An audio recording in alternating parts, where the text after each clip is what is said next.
Hello friends, welcome back to my YouTube channel. तो दोस्तों, आज हम डिस्कस करने वाले हैं प्रॉफिट एंड लॉस का एक न्यू लेक्चर।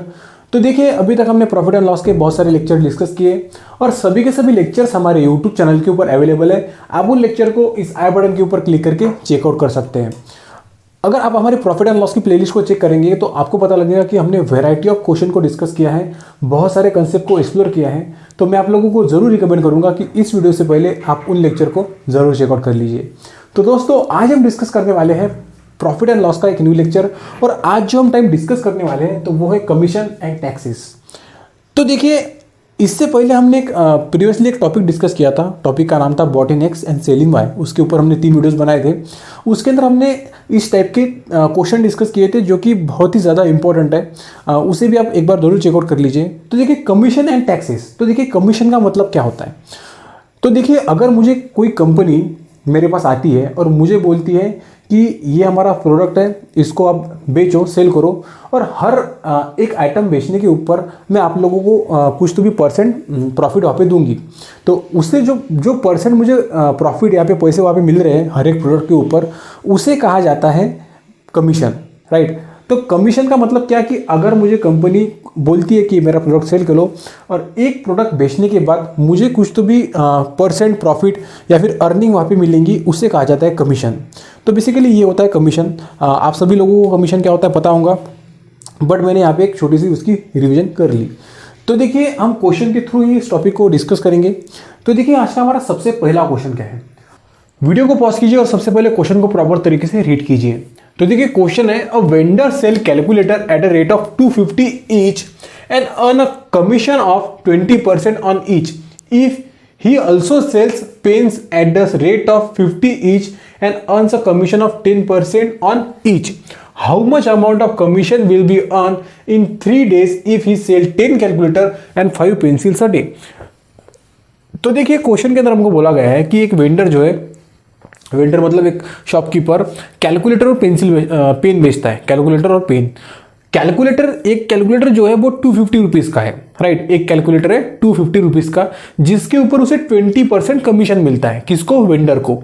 एक कैलकुलेटर 250 रुपीज़ का है और 250 रुपीज़ के ऊपर उसको 20% का कमीशन मिलता है एक कैलकुलेटर बेचने से, राइट। इसके अलावा, कैलकुलेटर के अलावा वो पेन्स भी बेचता है और एक पेन जो है वो 50 रुपीज़ का है। एक पेन है 50 रुपीज़ का और इसके ऊपर उसको 10% का कमीशन मिलता है। एक पेन के ऊपर 10% का कमीशन मिलता है। हमें फाइंड आउट करना है कि उसने 3 दिन में कितना कमीशन कमाया अगर वो एक दिन में 10 कैलकुलेटर और 5 पेन बेचता है तो, राइट। समझ में आ गया क्वेश्चन। अभी देखिए, क्वेश्चन को सॉल्व करेंगे। एक कैलकुलेटर जो है, सॉल्यूशन, एक कैलकुलेटर की प्राइस है 250 रुपीज़, जिसके ऊपर वो 20% कमीशन कमा रहा है। मतलब एक कैलकुलेटर के ऊपर 20% कमीशन। 20% किसका? 250 का। 250 का 10% होता है, दैट इज 20% ऑफ 250। तो देखिए, 250 का 10% होता है 25 और 25 को 2 से मल्टीप्लाई कर दो तो मुझे मिल जाएगा 50 रुपीज़, राइट। तो मतलब एक कैलकुलेटर बेचने से वो 50 रुपीज़ का कमीशन कमा रहा है। अभी देखिए, एक दिन में वो कितने कैलकुलेटर बेचता है? एक दिन में वो 10 कैलकुलेटर बेचता है। तो एक कैलकुलेटर के ऊपर उसको जो कमीशन मिलता है वो है 50 रुपीज़। तो 10 कैलकुलेटर के ऊपर कितना मिलेगा? तो 50 इंटू 10 हो जाएगा 500। ये क्या है? Commission on 10 calculator, right. ये उसका कमीशन है 10 कैलकुलेटर के ऊपर।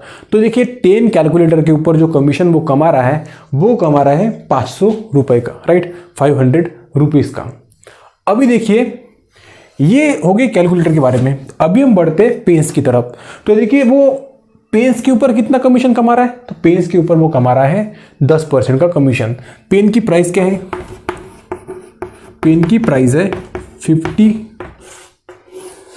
50 रुपीज़, राइट। 50 रुपीज़। एक पेन के ऊपर उसको जो कमीशन मिल रहा है वो मिल रहा है 10% ऑफ 50, दैट इज ₹5। मतलब 50 रुपये का उसने एक पेन बेचा कि उसको उस वेंडर को कमीशन मिलता है ₹5 का। कितने रुपीज़ का? ₹5 का कमीशन मिलता है।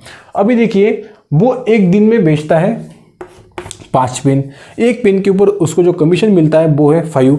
तो एक दिन में वो टोटल पेन्स के ऊपर कितना कमीशन कमाता है? तो 5 × 5 ₹25 का। तो एक दिन में देखिए वो कैलकुलेटर के ऊपर कमीशन कमाता है ₹500 का और पेन्स के ऊपर कमीशन कमाता है ₹250 का, राइट।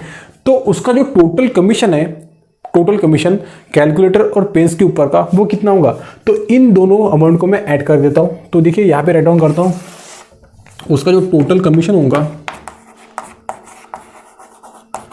टोटल कमीशन वो हो जाएगा 500 + 25, दैट इज ₹525। मतलब एक दिन में वो अमाउंट कमाता है ₹525।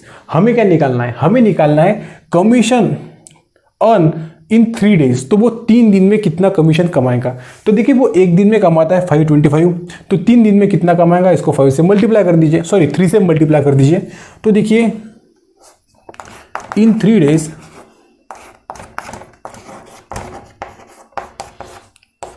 वो कमाएगा 525 × 3। तो देखिए 5 3 15, 7 25,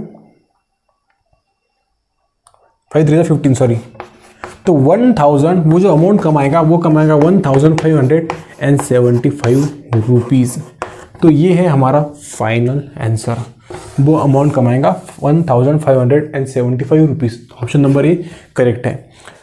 क्वेश्चन को रिपीट करता हूँ। देखिए क्वेश्चन के अंदर क्या हुआ कि एक वेंडर है, वो वेंडर कैलकुलेटर को एक कैलकुलेटर ₹250 में बेचता है, जिसके ऊपर वो 20% का कमीशन कमाता है, और वो पेन्स भी बेचता है ₹50 में एक, जिसके ऊपर वो 10% का कमीशन कमाता है। अभी देखिए वो अगर एक दिन में 10 कैलकुलेटर बेचता है और एक दिन में 5 पेन बेचता है, एक दिन में 10 कैलकुलेटर और 5 दिन में एक दिन में 10 कैलकुलेटर और एक दिन में 5 पेन्स बेचता है, तो हमें निकालना था कि उसने कमीशन कितना कमाया, राइट। टोटल कमीशन कितना कमाया 3 दिन में। तो देखिए सबसे पहले हमने क्या किया, हमने 250 का 20% निकाला, तो वो हो जाएगा ₹50। मतलब एक कैलकुलेटर के ऊपर वो कमाता है ₹50। फिर हमने पेन्स के बारे में भी वैसा किया, क्योंकि पेन्स के ऊपर एक पेन्स के ऊपर वो 10% का कमीशन कमाता है, तो ₹50 का मैंने 10% फाइंड आउट किया, वो आ गया ₹5।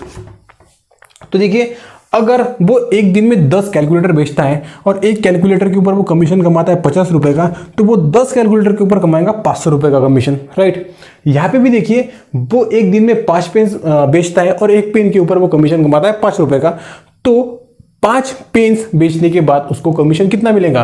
तो 5 × 5 हो जाएगा 25। टोटल उसका जो कमीशन है वो हो जाएगा 525।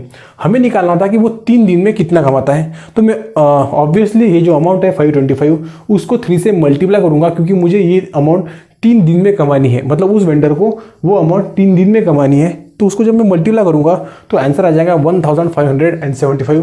दैट इज ऑप्शन नंबर ई। तो ये था हमारा क्वेश्चन नंबर 1। अभी हम बढ़ते हैं क्वेश्चन नंबर 2 की तरफ। तो दोस्तों अभी हम पहुंच गए हमारे क्वेश्चन नंबर 2 के ऊपर। तो वीडियो को पॉज कीजिए और क्वेश्चन नंबर 2 को एक बार प्रॉपर तरीके से रीड कीजिए। तो देखिए क्वेश्चन क्या है, Rahim went shopping to buy mobile, the shopkeeper asked him to pay 18% tax if he want a bill, if not he can get 7% discount on actual price of the mobile. Then Rahim decided not to take the bill and paid ₹4,650. By this, how much money could Rahim save on purchasing the mobile? तो देखिए बहुत interesting question है। Question के अंदर हमको बोला गया है कि रहीम जो है वो किसी शॉप में गया मोबाइल खरीदने के लिए, राइट। शॉप के अंदर जब वो जाता है तो वो शॉपकीपर उसको बोलता है कि अगर तू इस मोबाइल का बिल अगर लेगा तो तुझे 18% टैक्स देना पड़ेगा, राइट। और अगर तू बिल नहीं लेता है, बिल के बिना अगर तू मोबाइल खरीदता है, तो जो मोबाइल की एक्चुअल प्राइस है, मतलब जो मोबाइल की एक्चुअल प्राइस है, सेलिंग प्राइस जिसे बोल सकते हैं हम, सेलिंग प्राइस है मोबाइल की, उसके ऊपर उसको 7% का डिस्काउंट मिलेगा, उसके ऊपर उसको 7% का डिस्काउंट मिलेगा, राइट। अभी देखो रहीम ने क्या कर दिया, then Rahim decided not to take the bill, तो रहीम ने बिल नहीं लिया, मतलब उसने वो 7% का डिस्काउंट लिया और 18% का टैक्स भी उसने पे नहीं किया, राइट। और इसकी वजह से उसने कितनी अमाउंट पे की, उस 4650, उसने मोबाइल के लिए अमाउंट पे की 4650, मतलब उसके एक्चुअल प्राइस के ऊपर 7% डिस्काउंट देने के बाद वो अमाउंट पे कर रहा है 4650। By this how much money could Rahim saved on purchasing the mobile. तो इसके ये जो चीज़ उसने पूरी की, बिल नहीं लेना वगैरह, उसकी वजह से उसने कितनी अमाउंट वहाँ पे सेव की, ये हमको फाइंड आउट करनी है, राइट। तो देखिए यहाँ पे 3 चीज़ें हैं, राइट। एक उसकी जो सेलिंग प्राइस है, एक्चुअल सेलिंग प्राइस मोबाइल की, वो, दूसरी 18% टैक्स, राइट, और तीसरा 7% डिस्काउंट उस सेलिंग प्राइस के ऊपर, राइट। अभी देखिए, सपोज करिए कि 100 रुपीज़ उस मोबाइल की एक्चुअल सेलिंग प्राइस है। एक्चुअल सेलिंग प्राइस मतलब जिस प्राइस में वो उस मोबाइल को बेच रहा है, और इसके ऊपर उसको 18% पे करना होगा अगर उसने बिल लिया, और इसके ऊपर ही उसको 7% का डिस्काउंट मिलेगा अगर उसने बिल नहीं लिया। तो वो जो अपना वो रहीम है, वो क्या करता है, वो 7% का डिस्काउंट नहीं ले रहा है, मतलब वो इस सेलिंग प्राइस के ऊपर उसको वो 7% का डिस्काउंट ले रहा है, सॉरी, वो बिल नहीं ले रहा है, और इस 100 के ऊपर उसको 7% का डिस्काउंट मिल रहा है, मतलब 100 के ऊपर 7% का डिस्काउंट मतलब कितना, 93%। और ये डिस्काउंट लेने के बाद उसने कितनी अमाउंट पे की, उसने अमाउंट पे की 4650, राइट। अभी हमको फाइंड आउट करना है कि उसने इस पूरे ट्रांजैक्शन के दौरान कितनी अमाउंट बचाई। अभी देखिए, ये है सेलिंग प्राइस उस मोबाइल की। मैं यहाँ पे एक डायग्राम ड्रॉ करूंगा, उसके ऊपर से आपको प्रॉपर तरीके से समझ में आ जाएगा। इस लाइन के ऊपर फोकस करिए। ये है उस मोबाइल की एक्चुअल सेलिंग प्राइस, ये है उस मोबाइल की एक्चुअल सेलिंग प्राइस, और इसके ऊपर उसको 7% का डिस्काउंट मिल रहा है। इसके ऊपर उसको जो है वो 7% का डिस्काउंट मिल रहा है, और इसके ऊपर ही उसको 18% टैक्स पे करना होगा अगर उसने मोबाइल का बिल लिया तो देखिए, अगर वो मोबाइल का बिल लेता है तो उसको ये जो गैप है 18% का, यहाँ पे उसको 18% का टैक्स पे करना होगा, राइट। और अगर वो बिल नहीं लेता है तो उसको इसी अमाउंट के ऊपर, ये जो सेलिंग प्राइस है एक्चुअल सेलिंग प्राइस, उसके ऊपर उसको 7% का डिस्काउंट मिलेगा, 7% का डिस्काउंट, तो ये है 93%, राइट। तो टोटल वो यहाँ पे सेविंग कितना कर रहा है, तो देखिए वो सेव कर रहा है ये 18% प्लस ये 7%, मतलब टोटल 25%। और हमको यही निकालना है कि 25% कितना उसने सेव किया, उसने एक्चुअल अमाउंट कितनी सेव की, यही हमको फाइंड आउट करना है। अभी देखिए, हमको ये पता है कि 93% जो होता है वो होता है 4650, क्योंकि उसने बिल नहीं लिया और उसने 7% का डिस्काउंट लिया, मतलब वो 93% में उसने वो मोबाइल खरीदा, और वो अमाउंट हमको गिवन है 4650। हमको फाइंड आउट करना है कि उसने बचाया कितना, मतलब हमको फाइंड आउट करना है कि 25% कितना है, उसने कितना सेव किया, ये हमको फाइंड आउट करना है। तो मुझे इस x की वैल्यू को फाइंड आउट करना है, तो मैं फाइंड आउट करूँगा using cross multiplication. Cross multiplication में अगर करूँगा तो देखिए 4650 इंटू 25 डिवाइडेड बाय 93, इसको आप सॉल्व कर सकते हैं। न्यूमरेटर 3 3 जा 9, 3 1 3, 3 1 3, 3 5 जा 15, 3 5 जा 15, 0 31 25, बहुत बड़ी अमाउंट हो जाएंगी ये। मुझे लगता है ऑप्शन नंबर सी करेक्ट है, ऑप्शन नंबर सी हमारा आंसर बन जाएगा। और ये था हमारा आज का क्वेश्चन नंबर 2। तो क्वेश्चन कैलकुलेशन के हिसाब से इजी था, बट समझने में थोड़ा कॉम्प्लिकेटेड था। तो देखिए, क्वेश्चन को समझना जरूरी है। उन्होंने क्या बोला था कि उसने अगर बिल लिया तो उसको सेलिंग प्राइस के ऊपर 18% टैक्स पे करना होगा, बट उसने क्या किया, बिल नहीं लिया, और बिल अगर वो नहीं लेता है तो उसको 7% डिस्काउंट मिलता है उस सेलिंग प्राइस के ऊपर। तो उसने वो रास्ता चुना, उसने बिल नहीं लिया, उसने 7% का डिस्काउंट लिया बिल के ऊपर, और ऐसा करने से उसको जो अमाउंट पे करनी पड़ी वो करनी पड़ी 4650। तो अगर मेरी सेलिंग प्राइस 100 रुपीज़ है और उसके ऊपर उसको सेलिंग प्राइस के ऊपर उसको 7% का डिस्काउंट मिल रहा है, मतलब वो 93% अमाउंट पे कर रहा है, जो कि हमको एक्चुअल अमाउंट ये वन है 4650। हमको फाइंड आउट करना है कि उसने सेव कितना किया। तो देखिए, ये 7% का डिस्काउंट और वो 18% का टैक्स जो उसने बचाया, तो कुल मिला के वो 25% सेव कर रहा है। तो 25% हमको निकालना था, ऑप्शन सी हमारा आ जाएगा करेक्ट आंसर। तो आई होप आपको क्वेश्चन समझ में आ गया। अभी हम बढ़ते हैं क्वेश्चन नंबर 3 की तरफ। तो दोस्तों अभी हम पहुंच गए हमारे क्वेश्चन नंबर 3 के ऊपर। तो वीडियो को पॉज कीजिए और क्वेश्चन को एक बार प्रॉपर तरीके से रीड कीजिए। तो देखिए क्वेश्चन क्या है, the sale price of an article including the sale tax rupees 616, right, 616. The rate of sale tax is 10%. If the shopkeeper has made a profit of 12%, the cost price of the article is. तो देखिए question थोड़ा interesting है, पर question के अंदर हमको ये बोला गया है कि sale price of an article including the sale tax is rupees 616. तो देखिए सेल टैक्स इंक्लूडेड है, मतलब जो शॉपकीपर है उसने जो कुछ भी एक प्राइस रेंज डिसाइड की होंगी उसके ऊपर उसको सेल टैक्स देना होगा, और वो सेल टैक्स को इंक्लूड करके उस प्राइस है, वो जो प्राइस है वो है 616, राइट, 616. अभी देखिए जो सेल टैक्स है वो हमें परसेंट में गिवन है, कितना है, 10% सेल टैक्स है उस प्राइस के ऊपर. If the shopkeeper has made a profit of 12%, हमें ये बताया गया है कि शॉपकीपर 12% का प्रॉफिट कमा रहा है, राइट, 12% का प्रॉफिट कमा रहा है. तो प्रॉफिट कैसे कमा रहा है, सेल टैक्स को अगर ये जो अमाउंट है इसमें से अगर मैं सेल टैक्स है जो 10% का उसको माइनस कर दूं तो वो होंगी एक्चुअल सेलिंग प्राइस किसकी, शॉपकीपर की, और उसके ऊपर वो 12% का प्रॉफिट कमा रहा है. मैं आप लोगों को समझाता हूं, हमको उस आर्टिकल की कॉस्ट प्राइस फाइंड आउट करनी है. अभी देखिए हमको ये बोला गया है इस क्वेश्चन के अंदर कि 10% सेल टैक्स है, राइट. तो देखिए अगर उस शॉपकीपर ने उस आर्टिकल की प्राइस, सेलिंग प्राइस डिसाइड की 100 रुपीज़, अगर उसने उसकी प्राइस डिसाइड की है और इस प्राइस के ऊपर सेल टैक्स है 10% का, rate of sale tax is 10% का, और ये सेल टैक्स इंक्लूडेड जो प्राइस है वो है 616. सेल टैक्स को इंक्लूड करके जो प्राइस है वो है 616, राइट.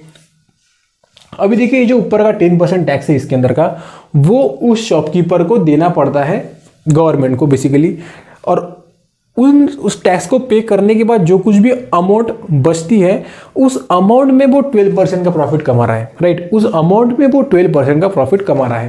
तो देखिए सबसे पहले मैं उसकी जो सेलिंग प्राइस है वो फाइंड आउट कर लेता हूँ. सेलिंग प्राइस हम यहाँ पे फाइंड आउट कर लेता हूँ. तो देखिए यहाँ पे एक्स है जो मुझे फाइंड आउट करना है सेलिंग प्राइस. तो देखिए मेरी सेलिंग प्राइस हो जाएंगी x equal to 100, sorry, selling price हो जाएंगी 100 इंटू 616 डिवाइडेड बाय 11. तो 0 कैंसल, 11 5 जा और 11 6 जा, तो मेरा x आ जाएगा 560. ये है उस शॉपकीपर की सेलिंग प्राइस. अगर शॉपकीपर ये सेलिंग प्राइस डिसाइड करता है तो इसके ऊपर उसको 10% का सेल टैक्स लगेगा, और सेल टैक्स लगने के बाद जो अमाउंट होती है वो हमको गिवन थी. तो अभी मैंने इसके अंदर से सेल टैक्स माइनस कर दिया. तो ये है उस शॉपकीपर की एक्चुअल सेलिंग प्राइस, और ये जो 10% का जो ये था यहाँ पे रेट सेल टैक्स वो चला गया गवर्नमेंट को, राइट. अभी हम आते हैं शॉपकीपर के पास. अभी देखिए हम शॉपकीपर और कस्टमर की बात कर रहे हैं. शॉपकीपर ने जो प्राइस रखी है वो है 560, और इस प्राइस के ऊपर वो 12% का कमीशन कमा रहा है. 12% वो प्रॉफिट कमा रहा है इस प्राइस के ऊपर, मतलब इस प्राइस के ऊपर जब वो बेचेगा तो वो 12% का प्रॉफिट कमाएगा. तो 100 अगर मेरी सेलिंग प्राइस है तो उसके ऊपर वो 10% का प्रॉफिट कमाएगा. तो मुझे फाइंड आउट करनी है कि कॉस्ट प्राइस क्या होंगी, तो देखिए यहाँ पे उसने 12% का प्रॉफिट कमाया कॉस्ट प्राइस के ऊपर, और मेरी कॉस्ट प्राइस है 100 रुपीज़, और मैं इसको फाइंड आउट करूंगा यूजिंग क्रॉस मल्टीप्लिकेशन. मुझे एक्स को फाइंड आउट करना है. अभी अगर मैं क्रॉस मल्टीप्लिकेशन करूंगा तो यहाँ पे हो जाएगा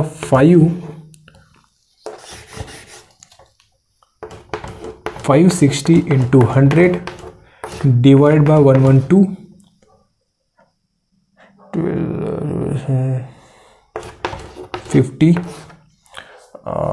50 और 56 1 56 10, और y मेरा आ जाएगा 500. y मेरा आ गया 500. तो ये है उस आर्टिकल की कॉस्ट प्राइस. समझिए ये उस आर्टिकल की कॉस्ट प्राइस है. इसके ऊपर वो शॉपकीपर 12% का प्रॉफिट कमा रहा है, और 12% का प्रॉफिट कमाने के लिए वो उस आर्टिकल को 560 रुपीज़ में बेच रहा है. और ये आर्टिकल अगर उसको 560 रुपीज़ में बेचना है तो इसके ऊपर उसको 10% का टैक्स देना होगा गवर्नमेंट को. तो वो टैक्स लगा के जो अमाउंट है वो है 16, राइट। ये वो अमाउंट है। हम थोड़ा उल्टा है, हमको उन्होंने बताया था कि जो टैक्स लगा के टैक्स लगाने के बाद जो उसकी सेलिंग प्राइस है वो है 6016।